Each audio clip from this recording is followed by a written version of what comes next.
Força entre superfícies, ó, outra força de contato. Vamos considerar a superfície de dois corpos sólidos em contato. A força que sua superfície exerce sobre a outra pode ser decomposta em duas componentes. Tá? A componente perpendicular a gente chama de normal. Ela está sempre presente e seu módulo é determinável em cada problema particular. Tá? Ela não tem uma direção constante, vai depender do tipo de problema que você está trabalhando. E uma tangente à superfície, que a gente conhece como força de atrito. Se as superfícies forem lisas, o atrito é considerado desprezível, né? A exemplo aí o gelo, o colchão de ar, onde a gente atua, né, como atrito desprezível. Aí sim, né, dentro da força do atrito, você pode separar em duas. Vamos estudar primeiro o atrito cinético, né? As duas superfícies não lisas em contato podem estar se movendo uma em relação à outra, na direção tangencial à superfície. Nesse caso, dizemos que há um deslizamento de um objeto sobre o outro, e a força de atrito é chamada de atrito cinético. Tá? Resultados experimentais mostram que esta força tem sentido contrário ao da velocidade do objeto e tem módulo, né? μ vezes n. Quem é μ? Né? Esse μ a gente chama de constante característica das superfícies em contato, também chamada de coeficiente de atrito cinético. E n é a força normal exercida pela superfície. Então aqui você tem um exemplo, né, de um trenózinho. Você vai ter aqui um movimento, ó, tá vendo? O trenó, existe uma tração aqui, então o atrito vai estar contrário. O cavalo, por sua vez, ó, ele é tracionado para trás, então você tem um atrito aqui para frente, tá bom? É interessante isso, né? Deixa eu falar um pouquinho disso aqui. Assim, você imagina como é que a gente anda, né? Vamos imaginar aqui assim, em pé. Imagina um sapato, né? Qual a ideia? Aqui o pé da pessoa. A ideia é o seguinte, ó, o chão está aqui, ela empurra o chão, tá? Ela empurra o chão para trás, por sua vez ela vai para frente. Isso aqui, ó, é a força de atrito. E aqui é a reação dela, né? Então, por isso que o cavalo lá você tem uma força de atrito para frente. Por quê? Porque ele está empurrando o chão e por sua vez o chão está empurrando ele para frente. Beleza? Aqui. Então, assim, por isso que a gente tem que estudar corpos diferentes para entender o que está acontecendo, tá? Outra situação também que eu lembrei aqui, deixa eu mostrar. Imagina a roda, né? Ó, você pega assim, um carro que tem, vamos dizer, tem tração atrás, ó, na roda traseira, o carro se movimenta para cá, tá? Então, o que que acontece? Ó? O atrito, o chão tá aqui, né? Nossa, deixa eu apagar isso. Vou pensar num carro decente aqui, né? Vamos ver se eu consigo fazer aqui as rodinhas do carro. Vamos ver o carro assim. Pronto. Melhorzinho, né? Pronto. Então qual é a ideia? Ó, a tração é traseira. Se a tração é traseira, quer dizer que atrás empurra o chão e por sua vez, ó, o atrito aqui é para frente. Agora aqui é o seguinte, que não tem tração. Então o chão empurra, né? Por sua vez aqui a reação é isso. Então nesse caso eu vou ter a configuração, né, nas rodas assim, ó, do atrito. Um para cá, outro para cá. Caso eu tenha, né, agora entendendo qual é a situação, caso eu tenha rodas, as duas com tração, que a gente chama de tração nas quatro rodas, aí eu vou ter as forças de atrito as duas para frente. Por isso que, ó, se você fizer o somatório das forças aqui, vai dar muito maior do que aqui, né? Porque aqui tem um mais, outro menos. Aqui é mais e mais. Então, tração nas quatro rodas, você tem uma força maior no carro. Beleza? Pronto, vamos voltar lá. Outra força aqui de atrito é chamada atrito estático, tá? Se não há deslizamento entre as duas superfícies, ou seja, está fixo, né? A força de atrito é chamada de atrito estático. Seu módulo, direção e sentido são determinados em cada problema particular, de modo a satisfazer as leis de Newton. O módulo da força de atrito estático pode variar desde zero até um valor máximo, ou seja, ela não é constante, tá? O atrito cinético é calculado lá, μ vezes a normal, e aquele vai ser o seu valor. Só que o μ, né, o coeficiente de atrito, ele é único ali para você, tá? Ele vai te dar o coeficiente de atrito ali, ele vai gerar uma força constante sempre. Agora aqui você vê que não é sinal de igual, ele é menor ou igual a esse produto, que é o μ estático vezes a normal, ou seja, a fórmula é a mesma. Onde o μ é a constante que caracteriza a superfície em contato, chamada de coeficiente de atrito estático, né? Aqui alguns exemplos, né? Aí no caso a pessoa parada, né? Acontece aqui, se isso está parado, você vai ter uma força de atrito estático aqui segurando. Se a pessoa, que apesar de estar, parece estar andando, mas não, enfim, você tem uma força de atrito estático aqui, ó, se ela estiver paradinha, o carro paradinho aqui, e aqui você vai ter uma força de atrito estático, se o carro está inclinado, vai ter uma força segurando ele para cá também. Enfim, para isso acontecer, o móvel, o objeto que você está estudando, ele precisa estar parado. Tá? É interessante, deixa eu ver se está, o próximo é o gráfico, isso. O interessante são o gráfico, né? Como assim, ó? Tanto os dois coeficientes, eles são adimensionais, porque você vai dividir força por força, então você não vai ter uma unidade. Normalmente, eles são menores que 1, tá? E normalmente também o atrito cinético é menor do que o estático, ok? Então aqui é dado um exemplo, né? Você tem um livro lá sobre uma mesa, aí o que que acontece? Você começa a aplicar uma força, essa força é zero, aí o que que acontece? Você vê que a força vai subindo, então você vai ter a força aqui, né? Aliás, a força F aqui, ó, você vai aplicando força F, e a força de atrito, ela vai subindo proporcionalmente, ó, até chegar no que a gente chama de força de atrito estático máximo, né? Isso aqui a gente diz que ele está na iminência do movimento. O que é isso? Quer dizer que se você aumentar um tiquinho, um DFzinho aqui, ó, pronto, acaba a situação de estática e aí a força passa a ser, ela cai para uma situação constante, tá? Aqui está essa caída, mas essa caída é um DF muito pequeno, tá? A gente pode inclusive puxar daqui, né? Como a maioria dos gráficos acontece. Quer ver? Se a gente fizer aqui, a ideia é essa, ó. Você tem um gráfico lá, aqui a sua força, né? F, e aqui o FAT, a força de atrito. Vamos lá. Então o que acontece? Você vai botando força aqui e você vai chegando. Ó, se você aplicou F, o FAT é proporcional aqui de acordo com o coeficiente.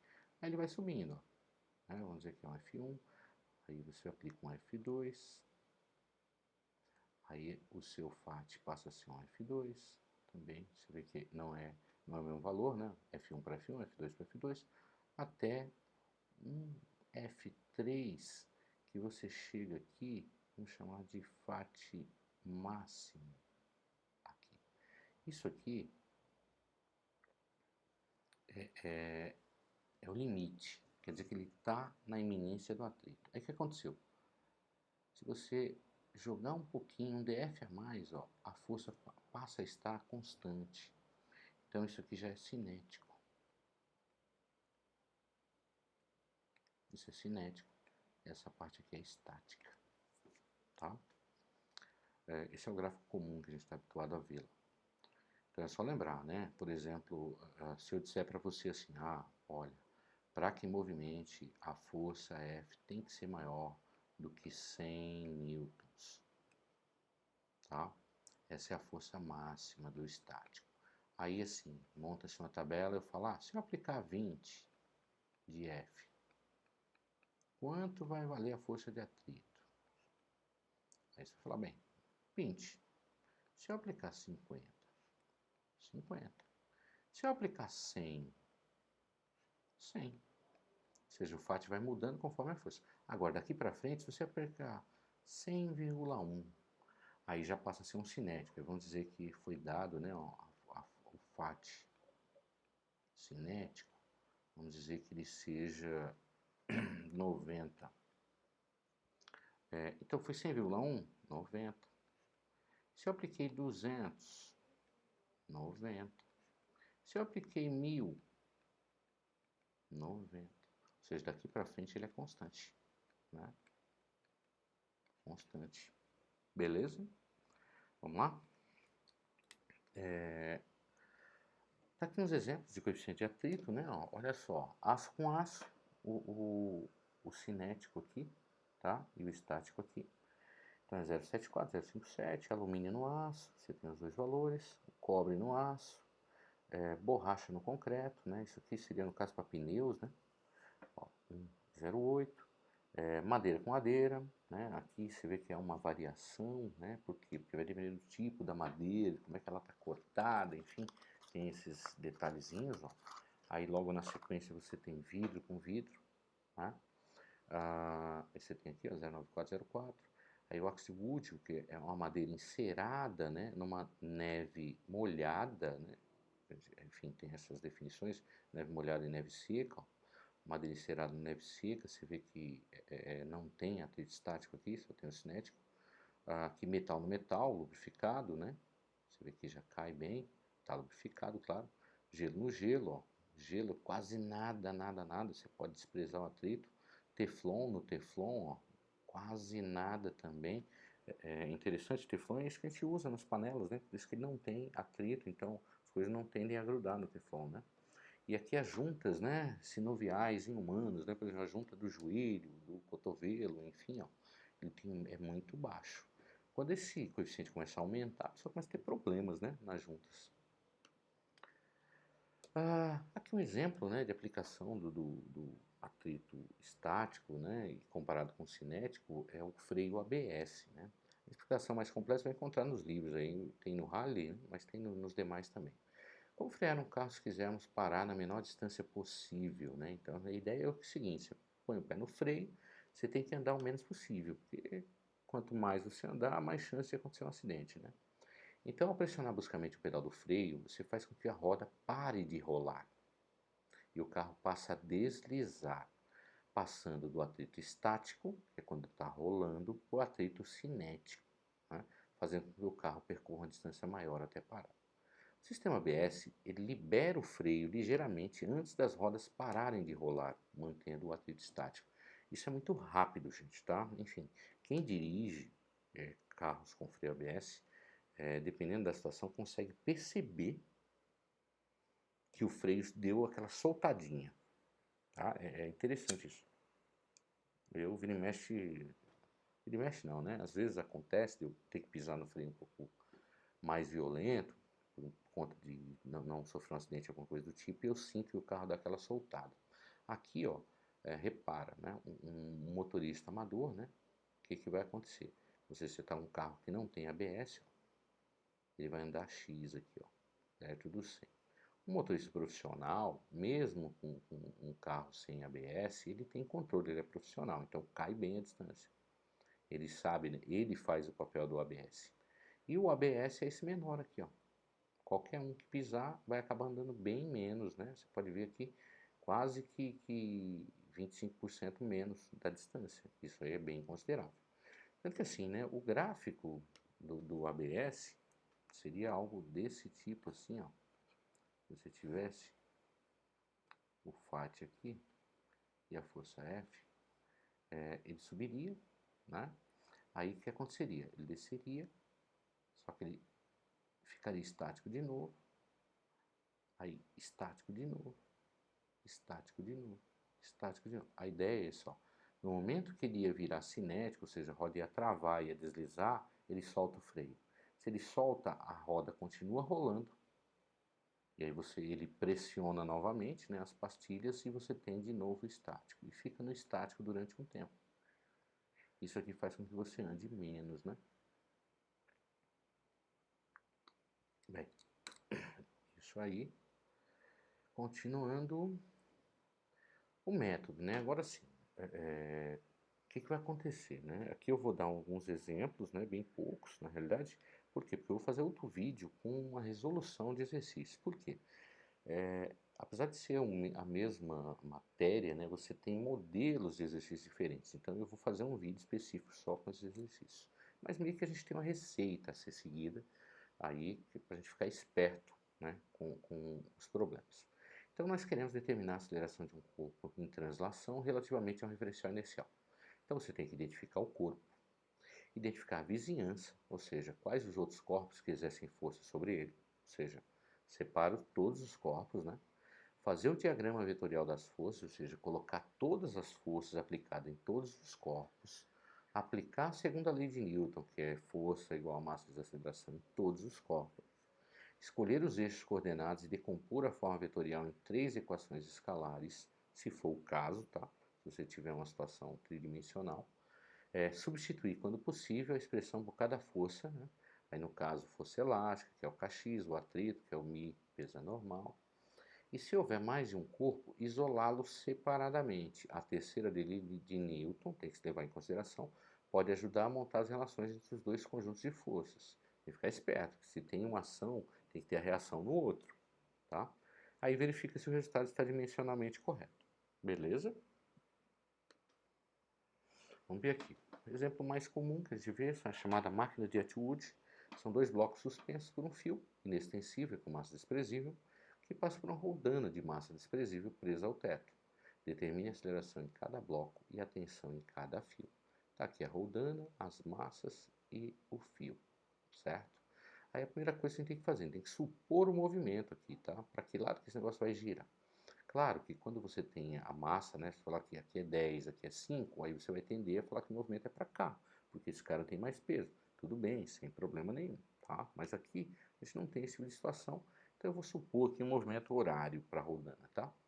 Então a soma das forças que atuam sobre cada bloco acelerado são obtidas pela segunda lei. A massa 1 vezes a aceleração 1, né, e o somatório das forças, né, no caso e a massa 2 vezes a 2, somatório das forças 2. No caso da 1, ó, eu vou ter a tração, né, como está no horário, ó, tração, somar com peso, dá 1, e aqui tração e peso dá 2. Note que é vetorialmente ainda, então não estou tomando cuidado com sinais ainda, tá? Se o fio é inextensível, a aceleração dos blocos é a mesma, tá? Ou seja, isso é importante, ó, tá? Se os fios estão todos se movimentando juntos, os fios não, né? Os corpos estão se movimentando juntos, graças à ligação entre eles, então a aceleração é a mesma sempre. Fio e polia têm masas desprezíveis, então a tração é a mesma, ou seja, se o fio é o mesmo, a tração é a mesma, ação e reação a mesma. Usando as componentes agora, né, ó, em Y, que é o que a gente tem, a gente vai ter aqui, ó, no caso, esse M1G é negativo, porque eu assumi esse horário aqui, ó, para cá. Tá? Ou seja, ele vai subir esse cara. Então o peso dele, que é M1 vezes G, é negativo. Enquanto que aqui esse lado vai descer. Então o peso dele é positivo e a tração é negativa agora. Tá?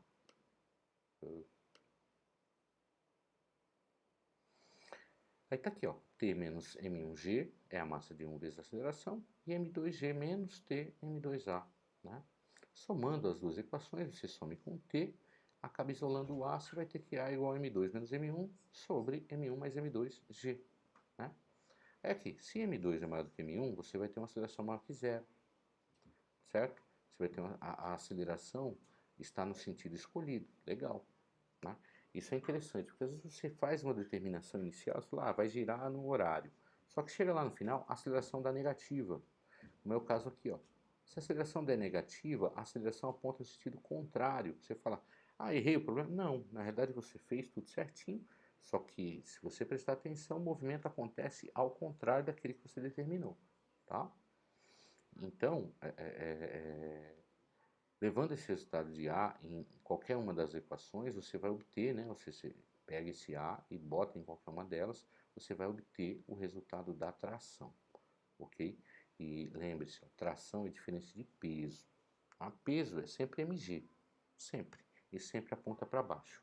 Tração não, ela pode estar em direções diferentes e ela tem valores diferentes. Movimento circular uniforme, né? Aplicação então da segunda lei. Olha só, se uma partícula escreve um círculo com um módulo de velocidade constante, sua aceleração será centrípeta de módulo que a gente já conhece. Centrípeta é igual a v quadrado sobre r.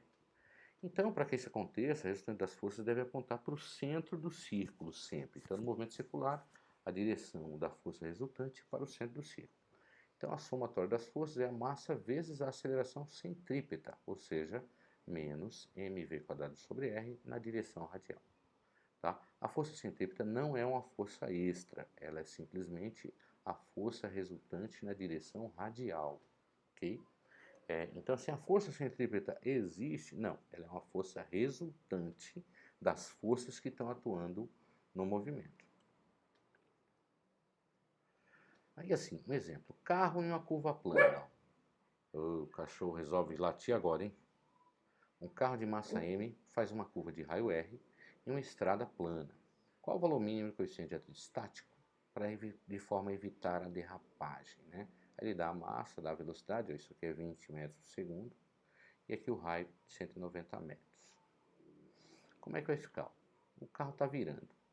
Quem segura o carro aqui, ó, é a resultante das forças. E a resultante das forças, nesse caso, é a força de atrito. Ó. Se você olhar o carro aqui, ó, olhar por trás dele aqui, ou pela frente, enfim, nesse caso por trás, né? Você vai ter o carro. Massa vezes gravidade para baixo, que é o peso, anormal, e a força de atrito apontando para o centro da curva. E essa força de atrito será a nossa força resultante, né? A nossa força centrípeta resultante. Então, a força de atrito vai ser mv² sobre r, ok? Substituindo, né, os valores, ó, mv² sobre r igual a μ vezes a normal, isso aqui vai dar μ vezes massa vezes gravidade, certo?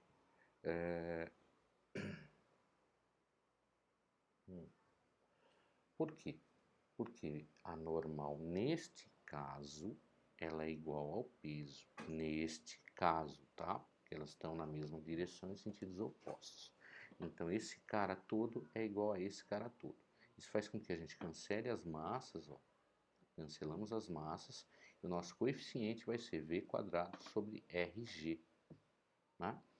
Trocando os valores que a gente tem lá no outro problema, vai dar um coeficiente de atrito aí estático de 0,21, ok? E se a curva estiver inclinada, como é que é a situação? Ó, não podemos sempre contar com atrito, né? Você vai ter chuva, vai ter óleo, enfim. As estradas estão inclinadas nas curvas. É interessante isso, né? Porque dentro dessa parte de transportes, o engenheiro de transportes, quando ele vai construir uma estrada, ele coloca essa curvatura, né? Essa inclinação na curva para ajudar a gente, tá? Então é ideal que tenha, principalmente assim, em estradas onde a velocidade é mais alta, essa curvatura é exigida, tá?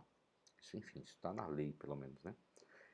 Então assim, você tem uma inclinação θ, aí note que agora a normal, ela não é igual ao peso. O θ aqui é o mesmo θ daqui, então a gente vai ter uma componente, ó, n cosseno θ é igual ao peso, tá? E a força, nesse caso, você vai ter um n cosseno θ, você vai ter um n seno θ aqui, que é a componente para cá, para o centro da curva, e o mg, certo? Aí note, ó, que o n seno θ, a componente aqui, é a nossa força centrípeta, tá? Nesse caso, que vai ser mv² sobre r. Aí n seno θ, mv² sobre r, aí você tem n cosseno θ igual a mg, você pode fazer o quê? Fazer a divisão entre esses dois termos aqui, né? Esse cara dividido por esse, ó, essa equação por essa, você vai chegar em tangente de θ, que as normais vão se cancelar, é igual a v², os m's cancelam, sobre rg, né? Substituindo os valores, o θ vai dar em torno de 12 graus. Tá? Então, assim, isso é uma forma de você não depender da força de atrito, e sim somente do raio da curva, né, e da aceleração da gravidade e da velocidade. Por isso que antes dessas curvas você tem uma placa de velocidade, que aquilo é uma velocidade, claro, ela é abaixo dessa velocidade limite, tá? A gente bota uma velocidade lá, ele calcula, mas ele fala, não, é bom que a pessoa entre abaixo, porque entrando abaixo ela corre menos risco ainda. Bom, é a física aplicada no nosso dia a dia aí. Outro exemplo é o pêndulo cônico, né? O pêndulo cônico ele é constituído por uma partícula de massa m que gira em movimento circular uniforme, ó. Fica girando aqui, ó. Escrevendo um círculo de raio R suspenso por um fio de comprimento L preso a um ponto fixo, de forma que o fio descreve a superfície de um cone de ângulo de abertura θ, né? Tá aqui o ângulozinho, né? Se você for olhar as forças que estão atuando aqui, ó, na bolinha, na partícula, é o peso dela e a tração que está relacionada a θ, né? A força resultante do corpo é o que? É essa tração mais mg. Ó, isso aqui é vetor, tá? Então eu estou somando, eu não estou tomando em consideração ainda I, J, não. E isso aqui é igual a massa vezes a aceleração centrípeta, tá? Porque o somatório dessas forças tem que dar aqui, né? Direção radial aqui.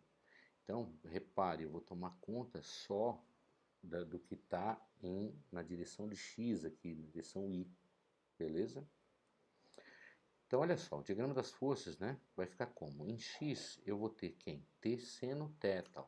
Se você olhar aqui, ó, esse cara aqui é o θ, a gente joga em x, é o T seno θ. É a única resultante que eu tenho. Bom, T seno θ. E ela, sim, vai ser massa vezes aceleração centrípeta. Em y, a resultante tem que ser zero.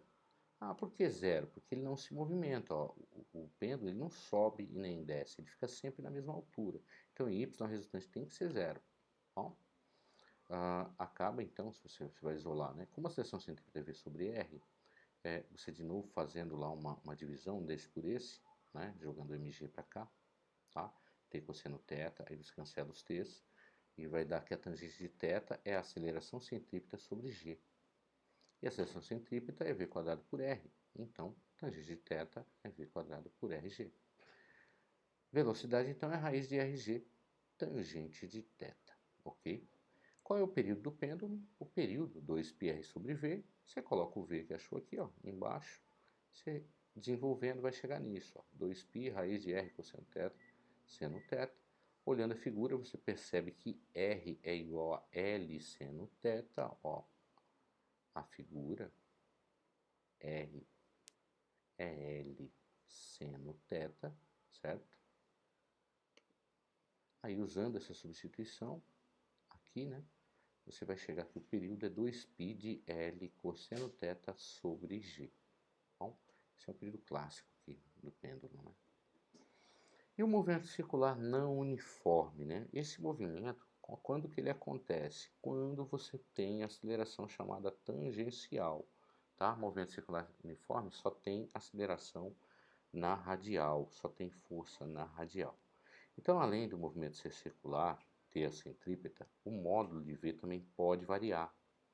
Teremos também uma componente tangencial da aceleração, que é o dv/dt que a gente vem vindo aqui. E esse movimento ele é mais real, tá? E você tem dentro dos brinquedos, numa corrida, enfim, você vai ver que a aceleração ela sempre vai apontar para dentro da curva. A gente já viu isso, né? E, claro, nos pontos aqui, como é o caso, o ponto mais baixo, ela vai estar apontando exatamente para o centro, né? Ela vai ser só radial. Nesses pontos, ela não vai ter tangencial. Mas fora esse ponto, ela tem tangencial, então você tem que levar isso em consideração. Beleza? Então, assim, a parte teórica foi isso. Agora, a gente vai ver essas aplicações nas resoluções de exercício, que vai ser o próximo vídeo, viu, galera? Obrigado, até a próxima.